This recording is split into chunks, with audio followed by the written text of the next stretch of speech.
যাবে কি হে দিন আমার বিফলে চলিয়ে,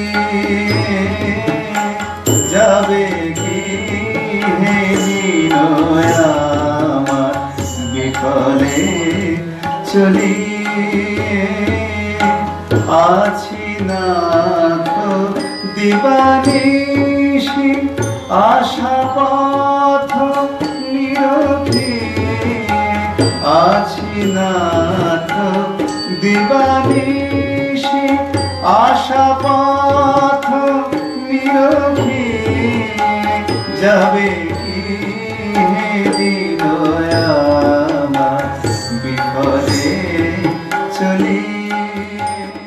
May I request our guest speaker, Sri Swaraj Mazumder, to begin his lecture. So,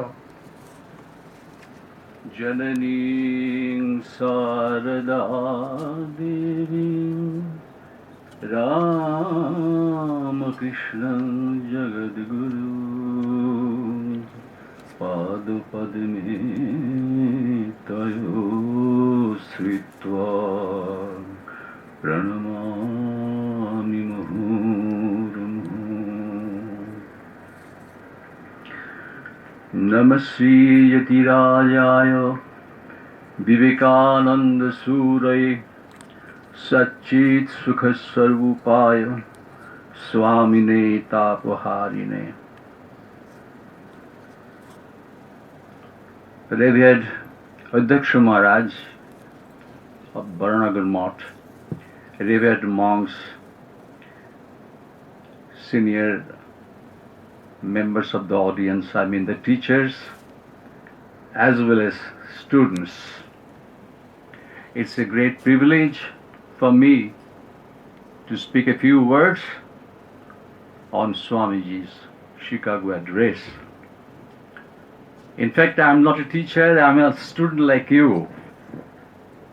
I'm a student like you. Sri Ramakrishna used to say, so long as I live, do I learn.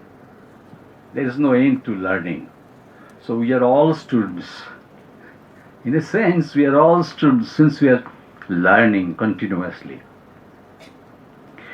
The pranam mantra that I just now said, uttered, Namasi Jatirajaya, that was composed by one of his brother disciples, Swami Ramakrishna, who worked a lot in South India.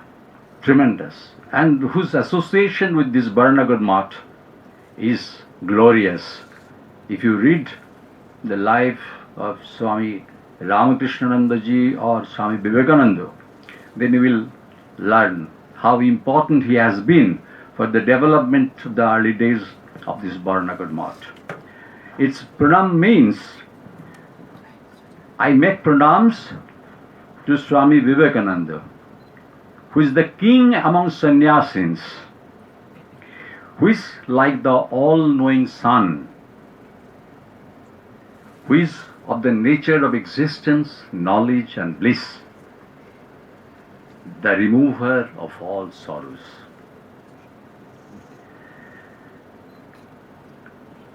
Now I have been asked to deliver an address on the impact of Swamiji's speeches throughout the world and their relevance in the 21st century. That is the title I am expected to talk about. Now, before I start my speech, let me ask you, I ask students in particular, how many of you, raise your hands, who have read the speeches of Swamiji that he gave at the Parliament of Religions? Don't be afraid, don't be shy, you just raise hands. Thank you very much. So at least 2 students have raised their hands, and I believe they will understand what I'm going to speak much more than the rest. Please read it. Now let me go to a subject. As students, you may ask very reasonably, why are you celebrating the 125th anniversary of an event that had taken place long ago? In simple words, I shall try to give an answer and explain the significance, great significance, and impact of Swamiji's participation in the World Parliament of Religions in Chicago. It was a global event, in fact. It was a global event that had shaken the world and helped in diverse ways in reshaping its profile. The famous British historian A.L. Bassam said, I quote, "In centuries to come, Swami Vivekananda will be remembered as one of the main molders of the modern world." So once again, on this occasion, we remember him. But what inspired Swamiji to go to Chicago, to participate in the World's Parliament of Religions? It's a long story, to cut the long story short, it was Sri Ramakrishna who asked his chief disciple, Narendra, to be like a banyan tree under whose cool shade people, distressed people of the world, would come and take shelter and have rest. That was what Sri Ramakrishna told Vivekananda. He said, don't bother about your own personal salvation. It will come of itself. If you help the world, then you will get everything. So after the passing away of Sri Ramakrishna in 1886, this particular historic first mott at Baranagar was set up. This is the historic mott, and we are celebrating Swamiji's participation in the Parliament of Religions as an historic event. This is the first mott Swamiji set up here. Side by side with his tremendous spiritual practices, along with his brother monks, in this mott, he was all the time burning with a great passion to fulfill the wish of his Guru. So from time to time, he went on pilgrimage to see the real face and heart of India. Finally, in July, this very month, this is July, this very month, in July 1890, he set out on foot and traveled through the length and breadth of India to know what was wrong with India and Indians, that they have been suffering so much. He wanted to know. What did he discover?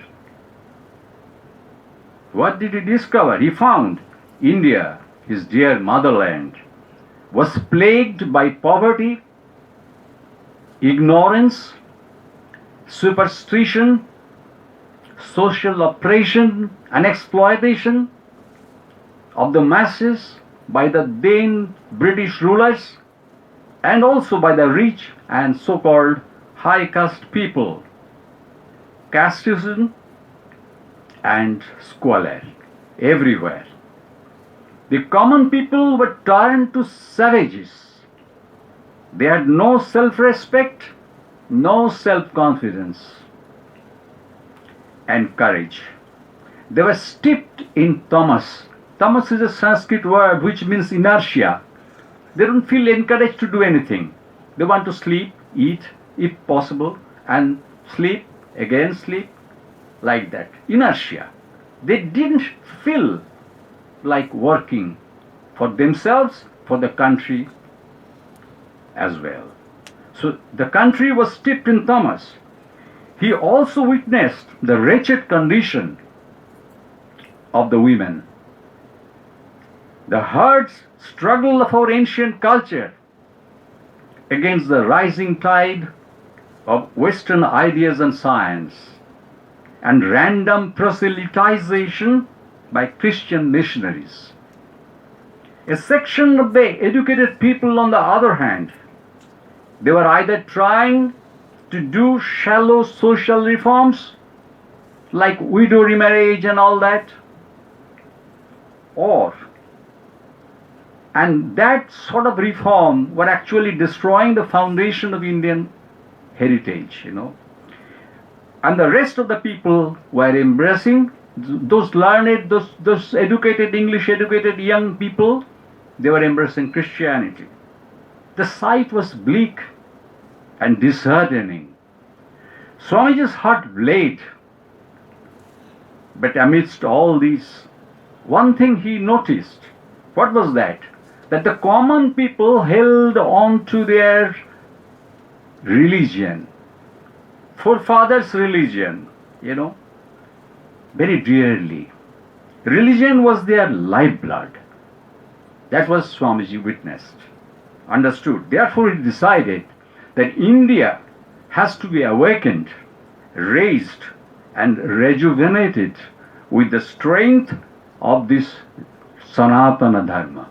Sanatana Dharma means the Dharma that has been continuing for ages, for thousands of years, from the Vedic times. But how to help the country? Single-handedly. He was a begging monk. He had no money. So he thought about it deeply. And finally one day, circumstances made him feel that he could fulfill the wishes of his Guru, if he can go to America to participate in the Parliament of Religions and collect some money which he would use for the work in India. So that was in brief the history, why he went to Chicago, what propelled him to go to Chicago, and now we come to the question of impact.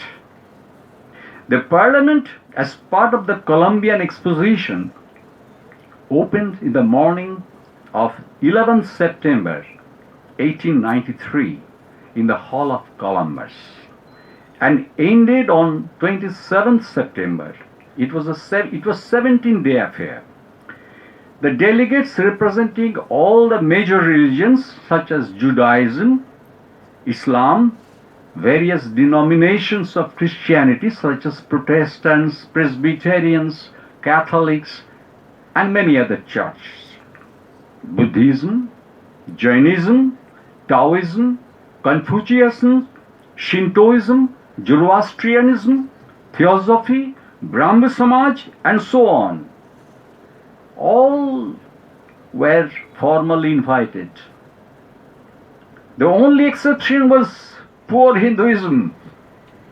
By the grace of the Lord, Vivekananda got a last-minute entry into it to represent Hinduism. That was a very, very telling story. I don't have much time to tell you all about. You can read it. The organizers of the Parliament, which Revered Maharaj already referred to, in a nutshell, he gave a very good address. The organizers of the Parliament believed it would be plain sailing for the veteran Christian speakers to prove that Christianity was the only true religion in the world. For example, Reverend John Henry Barrows, the chairman of the General Committee of the Parliament, said, I quote, very interesting. He said, we believe that Christianity is to supplant all other religions because it contains all the truth there is in them and much besides. Revealing a redeeming God. Redeeming God means God who saves. They believed only Christ can save humanity. So redeeming God. Though light has no fellowship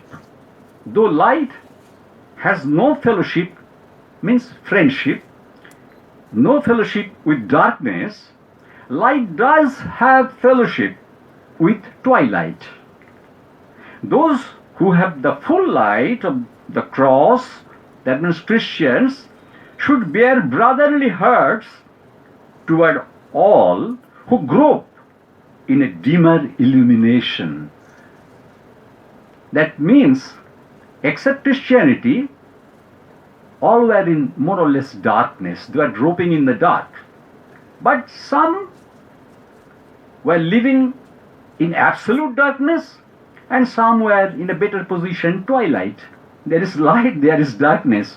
So Barrows expected and urged his fellow Christians to have a friendly relation with those who are a little bit enlightened, Very interesting. The irony is that heavyweights like Barrows didn't know then that the lion of Vedanta, the unknown Hindu sannyasin, will soon storm their fort, and only his participation will make the parliament memorable to posterity. Swamiji delivered 6 lectures in all and about 8 addresses at the scientific section and 1 at a function of the women's branch of the parliament. No other speaker was allowed to give so many lectures, because Swamiji was fantastic. When all the audience used to leave the hall one by one, because most of them were very interesting, very uninteresting, immediately the announcer, there will be an announcement. Please don't leave. Swamiji is still there. He will give the last lecture. And they sat down. They would sit down immediately. Such was the charisma of Swami Vivekananda. So the first, none gave so many lectures. The first immediate impact of his speeches was that he punctuated the balloon of arrogant expectation and false notion of the organizers by proving that all religions are equally true and valid paths to God realization. The very first address itself set the tune of his future lectures, which firstly revealed the glory of Hinduism as not only one of the religions, but as the most ancient, the mother of all religions. Secondly, Hinduism's Catholicity. It is Catholic because it has taught the world, Swamiji said, pointed out, it has taught the world not the principle of universal toleration, but acceptance of all religions as true. Thirdly, he also said that he was proud. Some of us, even today, do not feel proud. If we are afraid, people know I am going to Mohan Mission, I am going to some temple, because they will say I am backdated, so we are afraid. But more than 125 years ago, Swamiji said, I am proud. We have to be proud about your religion, about our personality, about our heritage. That is the lesson, So, secondly, because it has taught the world not the principle of universal toleration, but acceptance of all religions as true.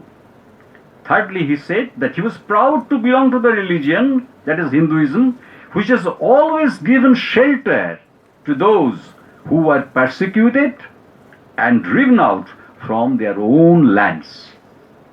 Fourthly, he even disowned the claim that Christ was the only Son of God, that Christ was the only begotten Son of God, that Christ was the only Savior of humanity. And in other words, Christianity believes that Christ, if you take shelter in Christ, then you can be redeemed, you can be saved. You don't have to go to hell. Otherwise, you will continue to be burnt in hellfire. So that was the common their standpoint.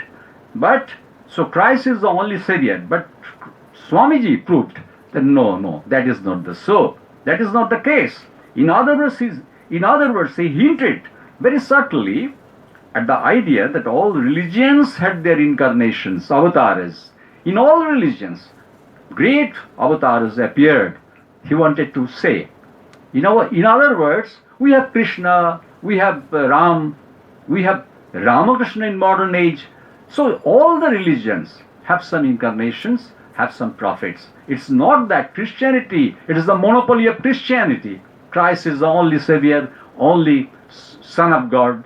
No. Swamiji, in other words, he said, he quoted Gita. Here he referred to Krishna as one. In the first lecture, he said, Krishna, who said in the Gita, what did Krishna say?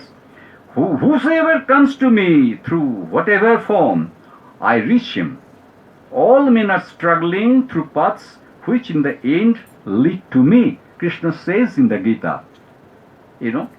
So Krishna, our incarnation. So it's not the case that Christ is the only Savior, only incarnation. So every religion has incarnations. While most speakers spoke from their dry theoretical knowledge, dogma and faith, Swamiji, being the knower of absolute truth, Brahmagyani, knower of the absolute truth, spoke from his first-hand experience, first-hand spiritual realization, and deep divine love.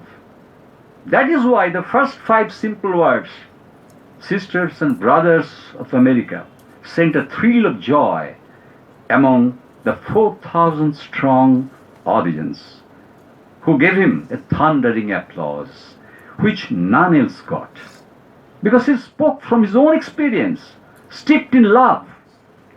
When you have the absolute knowledge, you have love flowing all the time within you, which you like to give, share with others.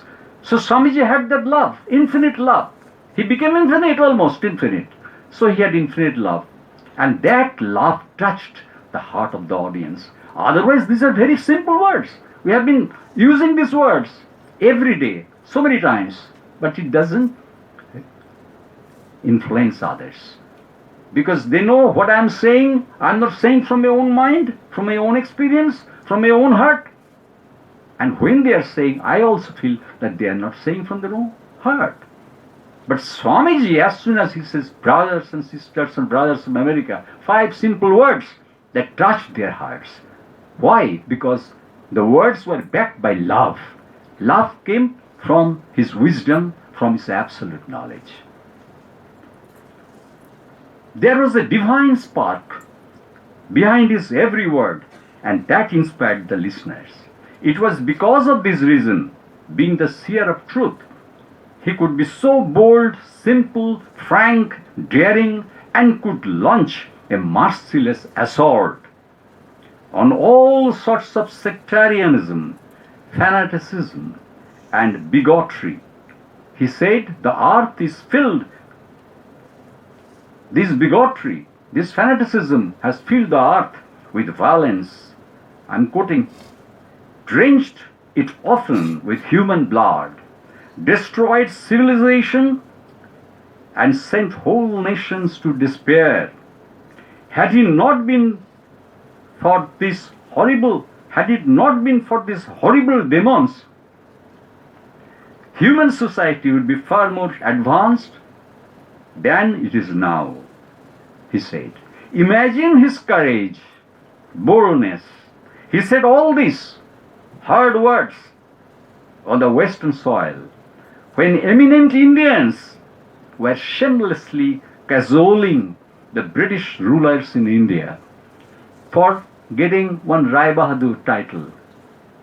And Swamiji, for the first time, he was the first Indian who could speak, who could criticize if need be, who could be so bold and strong, who could frankly say, what is the good point, what is your good point, what is our good point. He could say that. But they were, with folded hands, were trying to please them. So overnight, Vivekananda became a celebrity and recognized as an orator by divine right. In the second lecture, I'm just giving a hint of the lecture, the main points of his lecture. Otherwise, you can't grasp the significance of his lectures, addresses. In the second lecture, Swamiji told a story. By telling the story of a frog in the well, mercilessly lampooned the funny attitude prevailing in all religions, not excluding a section of Orthodox Hindus. He didn't even spare the Hindus, a section of Orthodox Hindus who are very conservative. Swamiji said, this group believed that nothing can be bigger than my well, that is my religion. Everybody is sitting in his own well and thinking that this is the biggest well. Even if a frog from sea came, he said, oh, it's small well. So, where do you come from? So, I come from sea. What is that sea? Oh, sea is a vast, infinite mass of water. Greater than this well.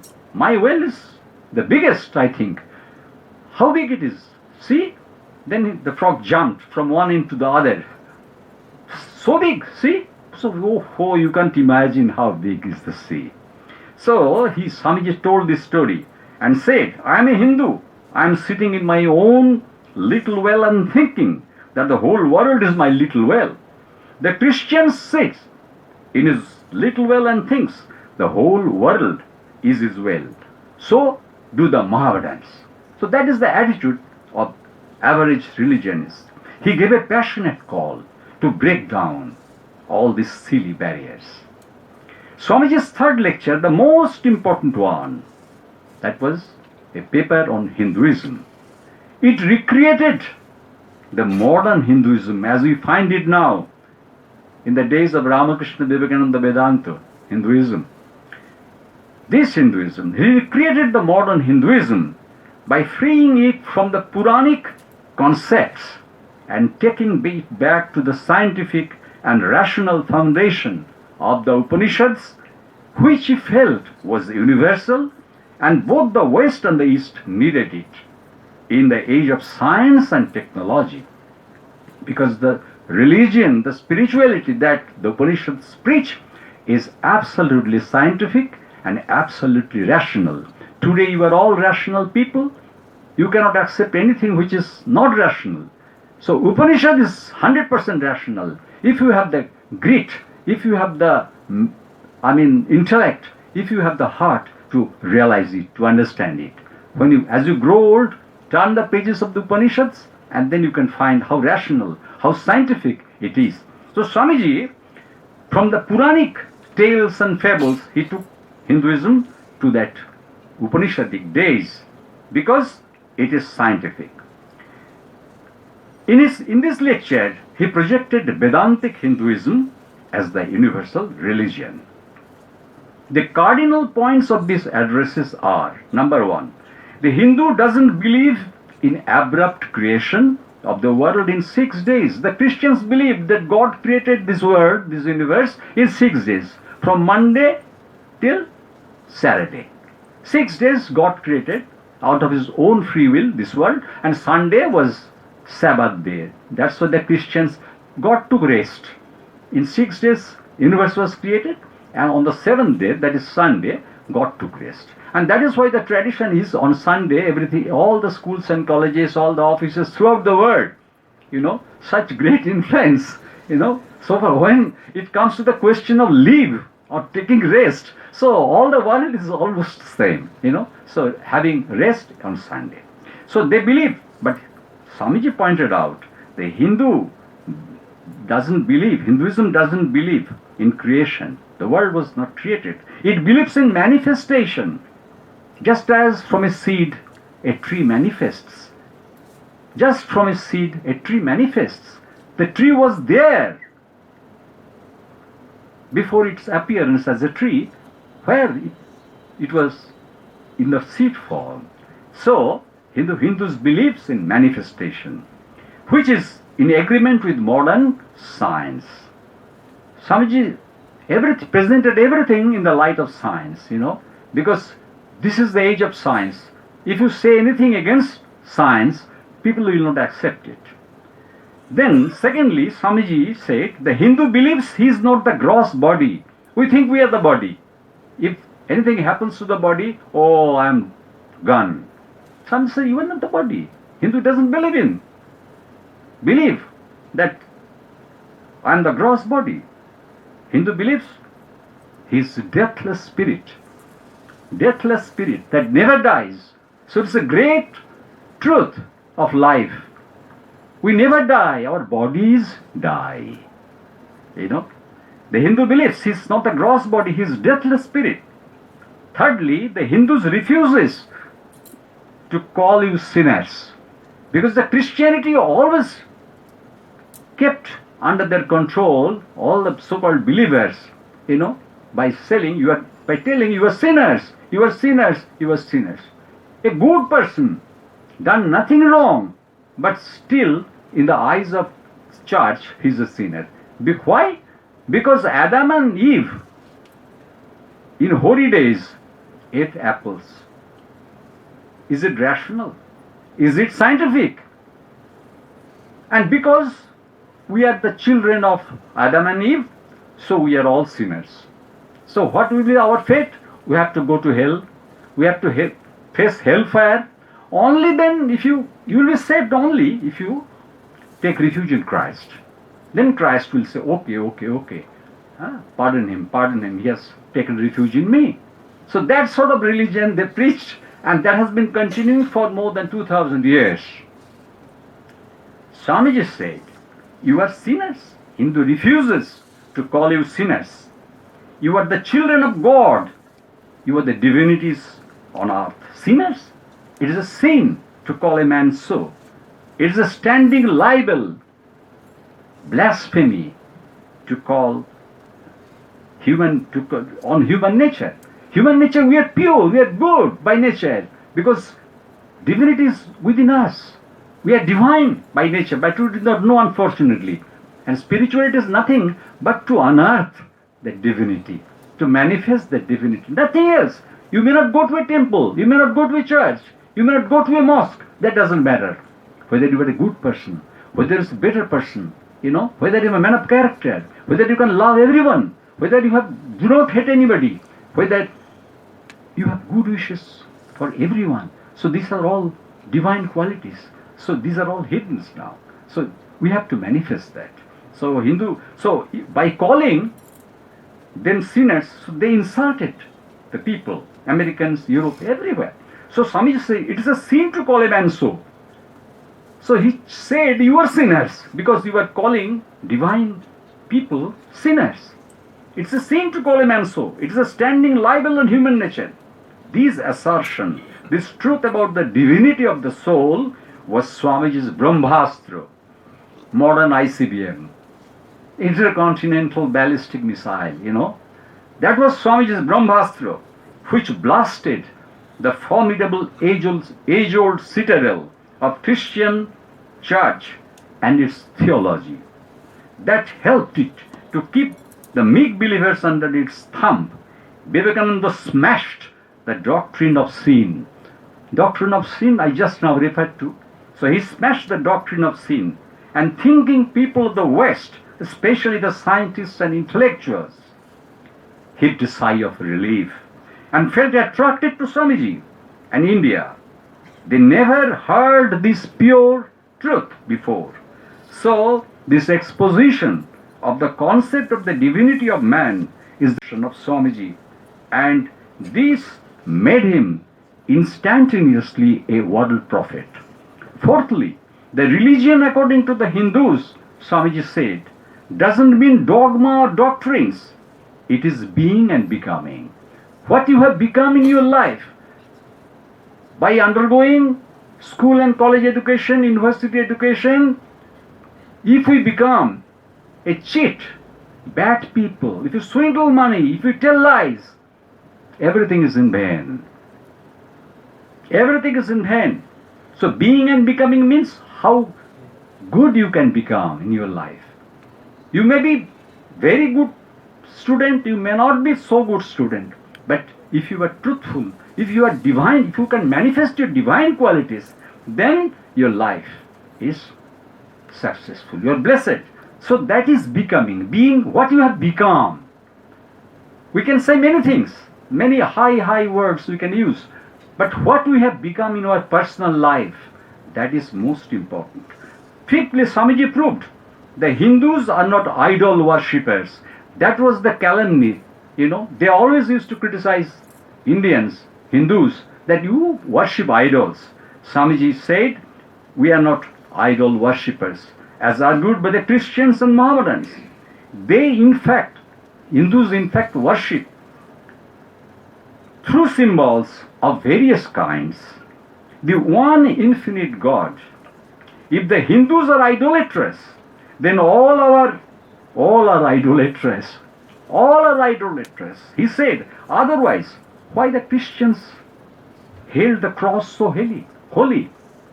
Why do the Muslims at the time of prayer face the west?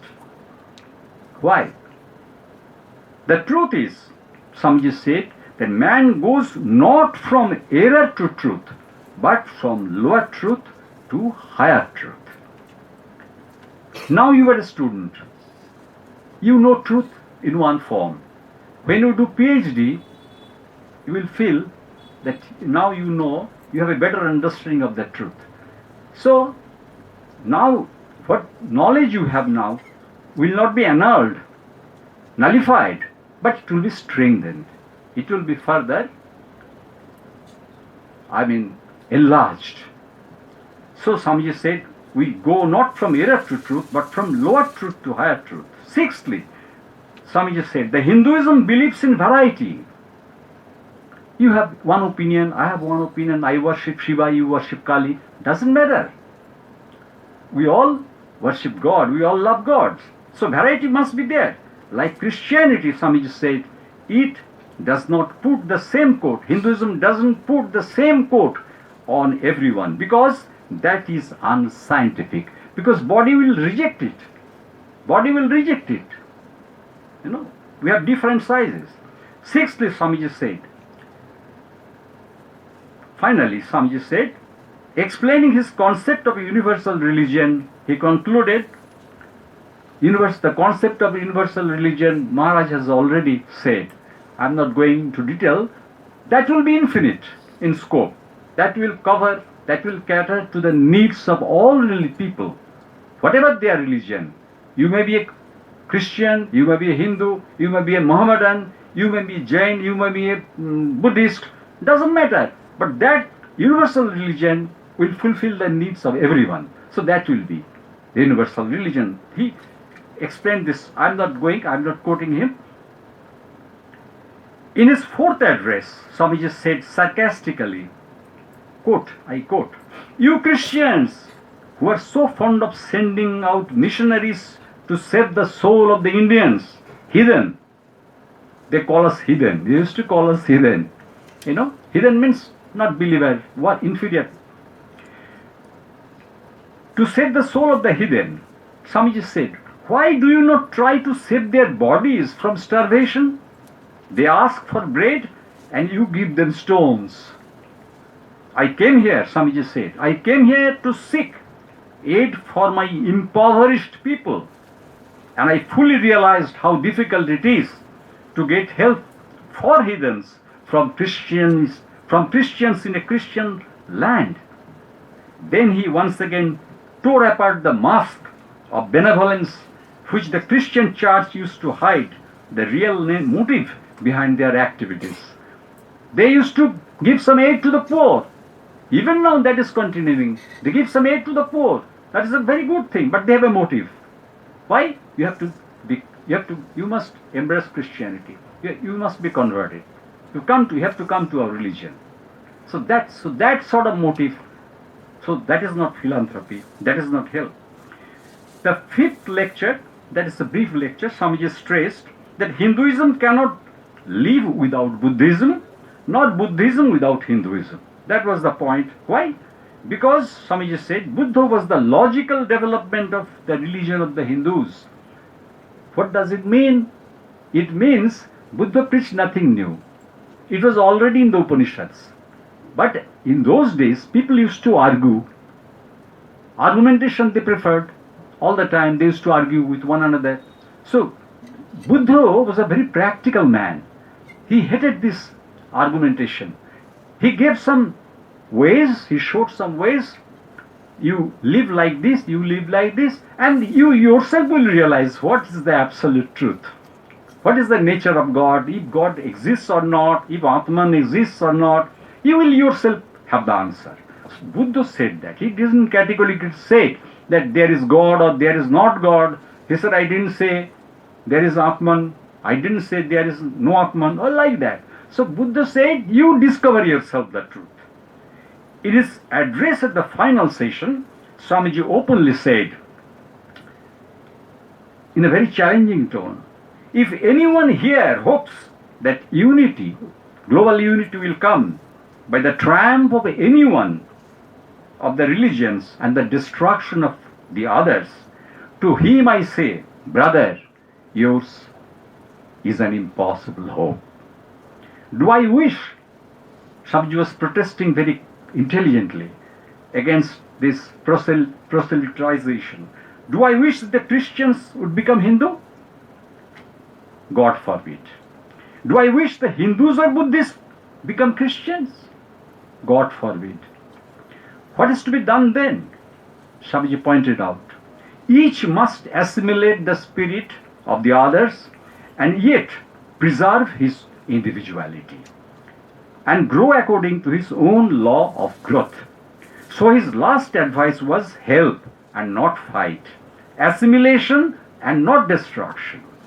Assimilation means whatever good you find anywhere, from any religion, in any country, in any culture, accept it, make it your own, but at the same time stand on your own soil, stand solidly on your own culture.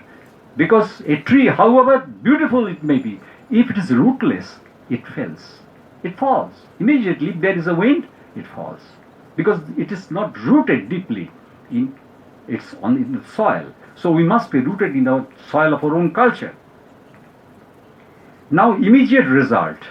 I come to the last section. Immediate result. Outside India, what happened? Impact. What impact it had? Firstly, it is true that one of Swamiji's going to the West to participate in the Parliament of Religions, one goal was thereby get some financial help. This didn't materialize, but his brilliant soul-stirring addresses changed the attitude of the Westerners towards India from contempt and pity to admiration, appreciation, reverence, and acceptance. This was the first immediate outcome. Secondly, a section of Western people understood that India has a very rich cultural heritage, and Indians are really not idol worshippers and a nation of snake charmers, magicians, and baby killers. Swamiji's profound wisdom made them realize that the missionaries and the church organizations have been cheating them by spreading all sorts of lies and slander about the Indians. They are so advanced, they understood, they now realize, the Western people, Indians are so advanced spiritually that they can sit, that the British Western people can sit at their feet and learn about religion and philosophy. Didn't the Harvard Professor Wright, remark when Swamiji had no credentials? So Swamiji, by the will of God, came to meet this Professor Wright. He was a very eminent professor in America of Greek philosophy. So they became quite familiar with each other, and Wright said, go and you participate in the Parliament of Religions. Swamiji said, I have no credentials. And immediately Professor Wright said, credentials? To ask you, Swami, for credentials is like asking the sun to state its right to shine. Ramakrishna compared him to the sun, and Harvard professor comparing, you see, the similarity. Great souls think alike, like sun. What right they have to ask the sun to shine? We cannot ask that question. He wrote to the chairman of the committee for the selection of delegates. I quote, "Here is a man who is more learned than all our learned professors put together." So you see how he could understand Swamiji's greatness. Thirdly, as a result of this newly gained consciousness about their divinity, that they are children of God and not sinners, they stopped giving money to the church. The income of the church dropped so much that a section of the Christians stood against Swamiji, started vilifying him, and even tried to kill him. And one of the delegates, Pratap Chandra Majumdar of the Brahma Samaj, he joined the Churchians. He was poisoning the mind of the Churchians. So this is India. Fourthly, a group of enlightened Americans who were eager to learn about spirituality and Vedanta philosophy began to rally around Swamiji. This will soon, they are rallying around Swamiji, this will soon give birth to the Vedanta movement in the West. Many of them become Swamiji's disciples and sannyasins. For example, Sister Christine and Sister Nivedita, who later dedicated themselves to Swamiji's work in India. Today, more than 50 Vedanta centers and Vedanta societies are there throughout the world. Swamiji planted their seeds in his addresses at the Parliament of Religions in Chicago. Fifthly, all the delegates of the Parliament left Chicago after it was over. But Swamiji was an exception. At the request of his students and countless admirers, he stayed back for about 4 years in the first phase. Why did he stay back? They were eager to know about the truth, about Vedanta. So Swamiji stayed back to train them and deliver hundreds of talks in different parts of America and England. Thus he awakened the spiritual consciousness of humanity in the modern world. Swamiji understood that we Indians are materially poor, we have material want. They do not have that material want, but they are spiritually poor. So we must accept their help, science, technological knowledge and all that, and we will give them our spirituality. Give and take is the law of nature. If I only go on taking something from somebody, after a certain time, he will not like me. He will say, that fellow has come again to beg something. But if I can also give something to him, well, give me, I need it, but you also need it, take it. So Swamiji created that. What within India, what impact? Firstly, when the mass of Swamiji's, news of Swamiji's epoch-making and incredible success reached India, it took quite some time to reach. It didn't come immediately. That was not the age of cell phone or TV. So it took a few weeks. It took few weeks to come. So when it reached, what happened? It created a star. Henceforth, except the Brahmo Samajists, led by Pratap Majumdar and the Theosophists, who were terribly envious of Vivekananda's triumph over other speakers in the parliament, Indians slowly started viewing their religion and culture with respect. We regained our respect for our own religion. Secondly, Indians got back their self-confidence and courage and felt proud of their motherland. They steadily got rid of their inferiority complex. But that complex still persists, not fully gone. Because if I do not know my mother tongue, if I do not know Bengali, I am not ashamed. But if I do not know English, I am ashamed. But any Chinese, any Russian, any Japanese won't do that. They are proud of their own language. They will bring interpreter The president of Japan, the prime minister of Japan, when he comes, he brings an interpreter. He doesn't speak. He speaks his own mother tongue. So there is nothing wrong if you say your mother tongue. No English, no Russian, no French, 1,000 languages you know. But don't be ashamed of knowing your motherland. We boast. We say, no, I cannot say, I do not know Bengali, I only know English. That is not good. Swamiji wrote. So at that time, they steadily got rid of their inferiority complex. A great religio-cultural awakening dawned. A new renaissance started, Thirdly, missionary preaching and the Christian efforts to convert Indians got a jolt, got a jerk. Fourthly, the new awakening created by Vivekananda in India gave rise to the spirit of nationalism and lit the fire of the freedom movement, in which women too had took active part. Fifthly, Western friends of Swamiji, such as Sarah Bull, the legates, Miss Muller, and later others, they helped the mott and mission very much, very much.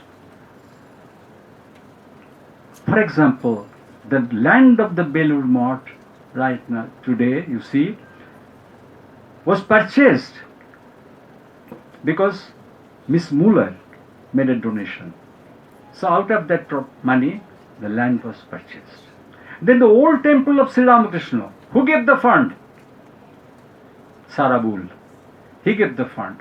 Out of that fund, we Indians didn't give a penny. Out of that fund, the old temple was built. Then you see the new temple now. You go to evening Vesper service and participate, enjoy all that. Whose money it was? Helen Rubel, an American devotee. He gave the money. And out of that money, this new temple has been constructed. So if Vivekananda didn't go there, if he didn't have a band of admirers and followers, if he couldn't impress the public, so this help couldn't come.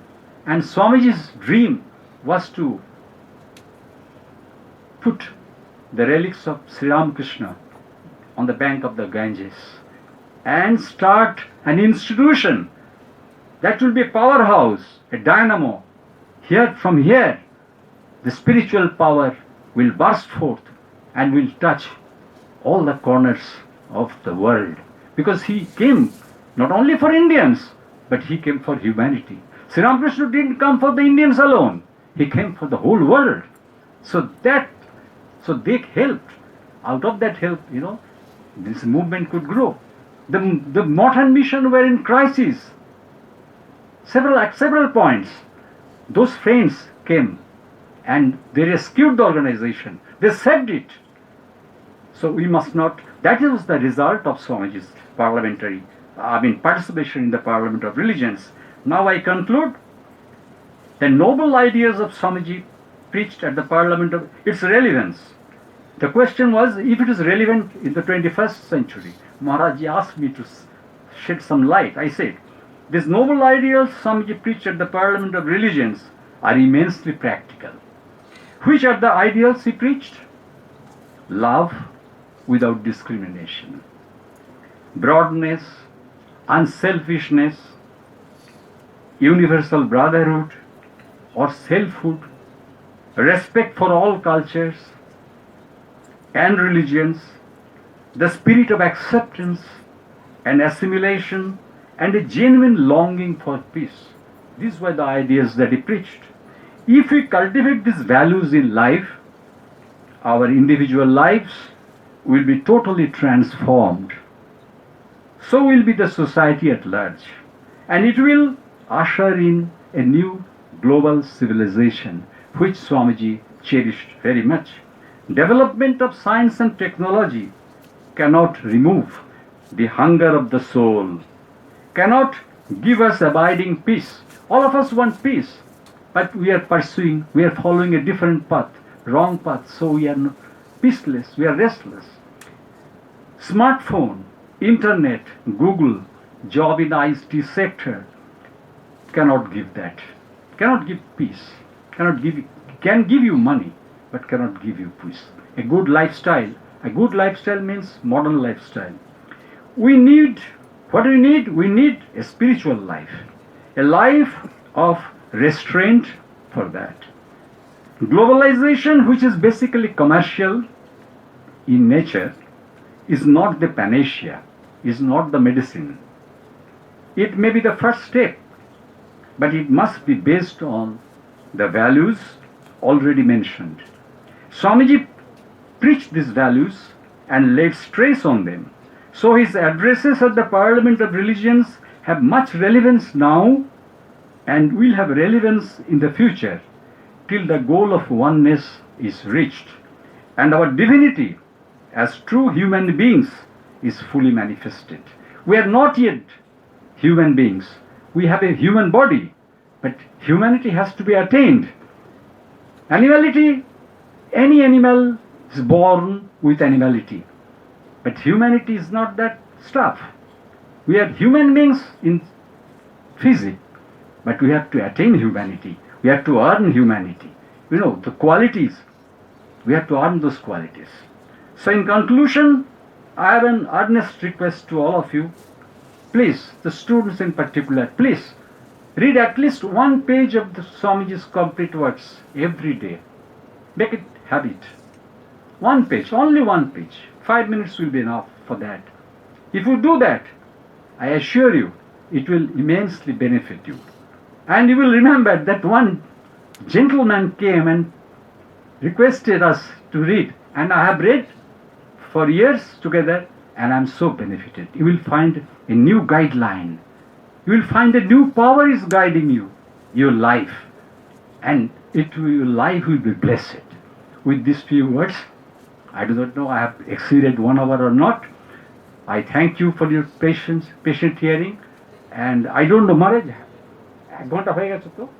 so I thank you.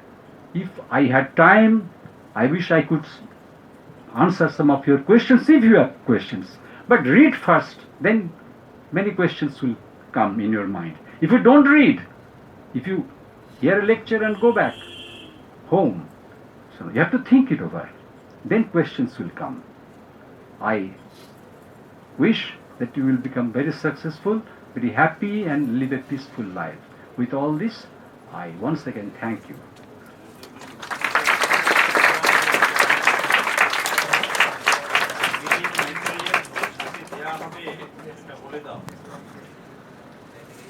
Thank you, Sri Mazumdar, for this excellent speech. It was full of information and was thought-provoking. Thank you. As Sri Mazumdar said, at the end of our program, one gift bag will be delivered to you. It contains some booklets published by our ashrama and full of the teachings of Sister Nivedita and Swami Vivekananda. Here, Pranam mantra, we will end our program here. Om Namah Shri Yatirajaya Vivekananda Suraye Satchita Sukha Swarupaya Swamine Tapaharane. Thank you all. Pranam. Dear students, just at the exit point, you will get a small gift packet which will contain valuable small booklets upon Vivekananda, Nivedita, and so I request you to go through these books and further step up to you. If you like to promote yourself, your humanity, your cultural richness which is inherent to you, these books will immensely help you, and these books will show you the path, inspire you, because you are just at the point of threshold of your life. So you must, with this life maintaining education which is you are now getting, you need some potential food for your mental health and growing in spirit that will help you, that will lead you. Just becoming a money earning tool is not the aim of the life, but the achieving of humanity is the aim of the life. So you must set your aim to that extent, this achieving humanity. And the other thing is this Mr. Mazumder just mentioned in his at the very outset of his speech. Swami Vivekananda first started the monastery in Baranagar Mutt in 1886. This is the most holy places. We call it Topo Bhumi, and perhaps you will believe the internationally visitors come here to touch the soil of this Baranagar Mutt. It is true. It is true. So before going back, you may take entry into this Baranagar Mutt from that area, front side. This is the rear portion of this Baranagar Mutt, and it is from the other end. You go to the shrine, you can see just a panoramic view. It is growing now because Swamiji started this Baranagar Mutt in a rented property, abandoned garden house. But after 5 years, they had to shift. That it has got a long history. Again, we have been trying to restore the whole area of those days Baranagar Mutt and try to develop and rebuild that old Baranagar Mutt. It will take time.